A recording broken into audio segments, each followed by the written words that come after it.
This is Trump's problem. He's answering to somebody. Right.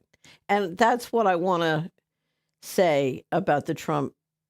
When you look at these issues of multipolar to unipolar to multipolar, the building of the control grid, all of these are the issues that are being decided and driven by dad, whoever dad is. Whoever dad is. Whoever dad is. Yep. And when you're looking at a group of people in the White House or in Congress, you have to understand they're dealing with dad. Well, and I think people are going to discover as we continue talking that dad is exactly the same character or right interest group now as it was with Abraham Lincoln. If you look at the people who engineered the unipolar strategy, yes, the empire lost, but they won. They're more powerful now than ever. Yeah. Right. Which is my concern, is if they can't plunder abroad, they're going to plunder the West. They're going to plunder the West, and they're going to do, this is why I wrote the Bankster books and why I wrote the Rialto book. They're going to do what they always do, plunder, and then when they've had all their plunder, they'll move their headquarters.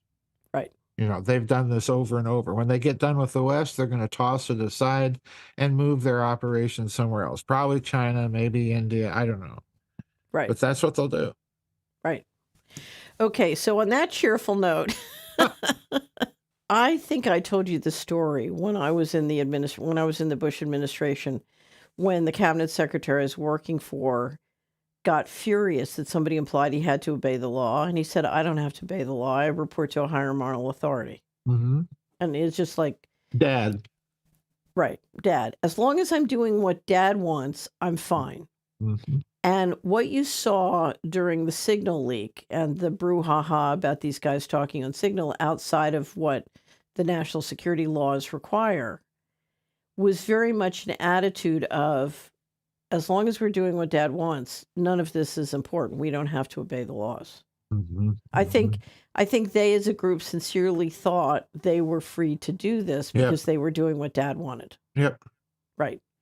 So, and you see that, and you see them struggling to explain what they were doing and why they were doing it, because, I'm assuming this has happened 1,000 times before in the last 4 years. Oh, yes. But nobody got caught. Nobody got highlighted. Yeah, their difficulty is they're trying to explain things to an audience that's waking up. So in other words, they have to explain things without mentioning Dad, and no one's buying their explanations anymore. That's the problem. Right. And it's the problem all over the West, and it's not going to go away. They can throw Mrs. Le Pen into jail, but the problem that she represents isn't going to go away because of that. It's going to actually become more acute because of what they've just done. So here's the thing. The message all over, and we'll talk about this when we get to trade, the message all over the world is the America is not agreement capable. That's right. Right. That's right.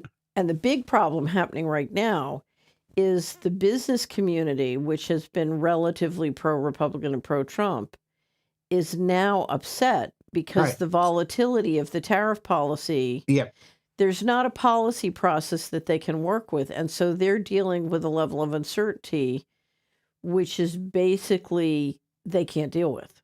Well, the other thing that people need to remember is that tariffs, and this is where I think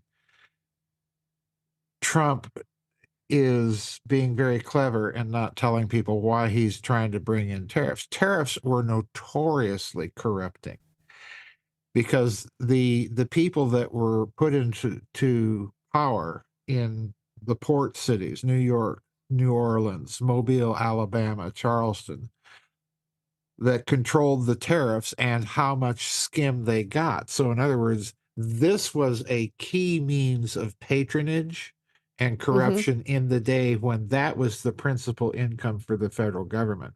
Right. So the problem that Mr. Trump has is he's dealing with a group of Republicans that are not used to that model. Well, but they also don't control the ports. They also don't control the ports. That's the problem. A lot of the ports are controlled by the Democrats. Bingo.